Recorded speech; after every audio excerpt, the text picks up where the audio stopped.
What's up, everybody? I'm sure most of you who are watching this to start off already know who I am, but if you are new to the channel, my name is Kagan, and I'm telling my story about why I'm quitting my job and leaving everything to travel the world. So, a little backstory on myself: I am a 25-year-old. It's not true, I'm 26. Bruh.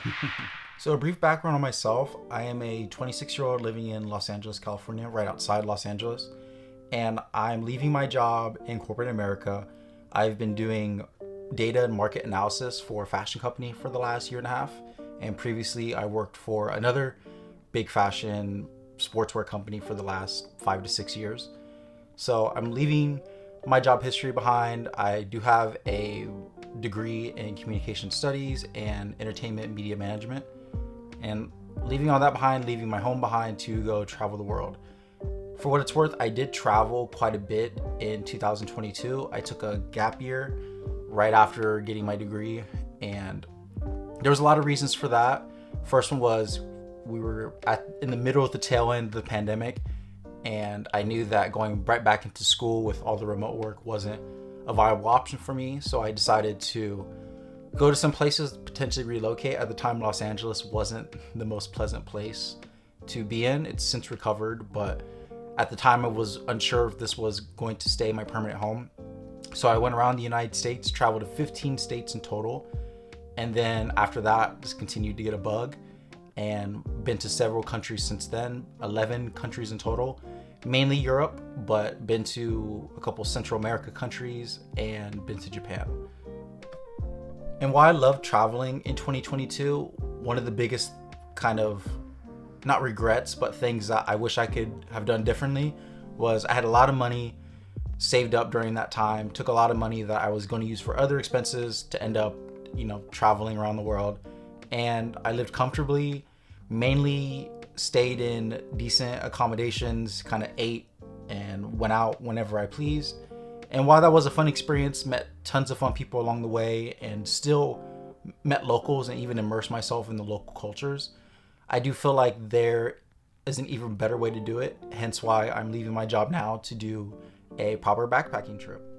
And despite, traveling comfortably and doing all types of cool stuff on my last kind of trip around the world, I definitely want to challenge myself this time to be uncomfortable, to be bored at times, and really, sit with myself, sit with the world that's around me, not always be on my phone or going to the next tourist attraction or trying to get, the Instagrammable spots. Not that there's anything wrong with that, to each their own, but I am excited to do a proper backpacking trip, taking one bag. I don't have the bag, it's on the other side of the room, but I'm going to do a what's in my backpack video, succeeding this one. And that's going to be really exciting because I'm learning to be really minimal with my space and just take the essentials. I just want to be light and be able to travel freely. That's one of the things for this trip, is that I have no itinerary, no end date, because I had a budget in place. And with that budget, I've saved a little over $5,000 more or less. There actually is a couple more expenses that I'm going to put towards the trip, so it actually might be a little under $5,000, but that's kind of the budget I'm working with. And whenever that money runs dry, that's when I'll decide to come home. It's a big trip. I probably should have said this at the beginning of the video, but I'm going to be traveling through the Balkan region. I'm going to be starting in Kosovo. Technically, I'm going to New York first. That'll be talked about in my next video, but I'm going to New York first to see one of my best friends, be there for a week, and then from John F. Kennedy Airport, I'm going to be flying into Kosovo, which is between Serbia and Macedonia. And then from there, the journey will begin. I don't know what the next destination will be.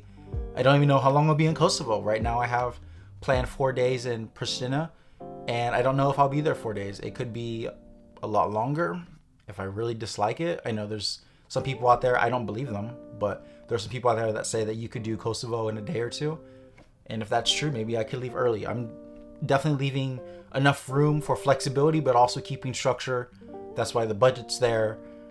And that's why I'm not going to overindulge, not going to live a Western lifestyle full of luxuries and comforts. I'm going to definitely integrate and assimilate myself to the world that's around me. And I definitely think that will be the most fulfilling experience that I could have. So another reason why I'm doing this is I'm a writer, and two of my mentors, rather, not physical mentors, but just watching throughout the years, are the authors Ryan Holiday and Robert Greene. I actually got a chance to meet both of them at a speak event that they were doing in LA last year. I got to ask them a couple questions, which was, that was definitely a life bookmark that I can keep with me for the rest of my life. But Ryan learned from his mentor Robert Greene that to be a writer, writers have to live interesting lives. And for Robert Greene specifically, he's talked about how he went through so many odd jobs in his life before he was able to write the 48 Laws of Power, which eventually changed his life. And then it led to him meeting Ryan, and it changed Ryan's life because he became an author. And they both live interesting lives. They've immersed themselves in history. They've gone out and seen the world themselves and have developed the skill for listening to people and absorbing what other people have. Because one of my mantras for life is everyone has good ideas. We just have to be willing to listen to them. So that's also another thing I'm looking forward to. I'm writing a book on contentment, and I'm excited to go across the world and ask people from different regions in the Balkans and potentially other places, if the journey leads me there, what their view of contentment is and how they use that in their daily life, how they find gratitude in their daily life, and how they accept their fortune. So other than that, I don't really have too much more to add to this. I want to keep it short. This is my first video. I'm not going to apologize for having splices and interruptions and whatnot. I'm going to learn. This is not a perfectionist hobby for me. I'm not trying to be the best at this. I'm not trying to be the most interesting or bizarre, whatever you want to call it, unique. I just want to document my experiences. As you've probably seen, there's a couple pieces of footage from my previous trip that I wanted to do 2 years ago. I wanted to do this exact thing, document and vlog my travels, but I didn't feel called to it. And a lot of that footage I just kept to myself. And this time around, I want to actually document it and take you all along on the journey with me. So that's going to be it for this video. The next video, like I said, will be what's in my backpack.